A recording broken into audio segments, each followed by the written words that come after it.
बिस्मिल्लाहिर्रहमानिर्रहीम। Dear viewers, अस्सलाम वालेकुम। आप देख रहे हैं हमारा चैनल नेम्स वर्ड, जहां पे आप जान सकते हैं डिफरेंट नेम्स के उर्दू मीनिंग। आज हम आपको जिस नेम के उर्दू मीनिंग बताने वाले हैं बहुत ही प्यारा नेम है, दाऊद।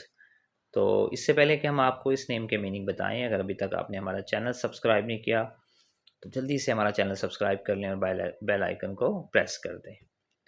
तो आइए देखते हैं कि दाऊद नेम के क्या मायने हैं उर्दू ज़ुबान में। दाऊद नाम का शुमार मुसलमान लड़कों के नामों में होता है और इस नाम के मायने हैं साथी, दोस्त, अजीज़।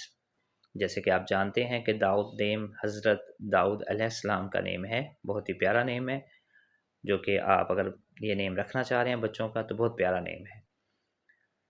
इसके अलावा अगर आप किसी भी नेम की मीनिंग जानना चाहते हैं तो जल्दी से वीडियो के कमेंट्स में हमें वो नेम लिख के भेजें ताकि हम उस पर वीडियो बनाएं। अपना बहुत ख्याल रखिएगा। जज़ाकल्लाह। अल्लाह हाफिज़।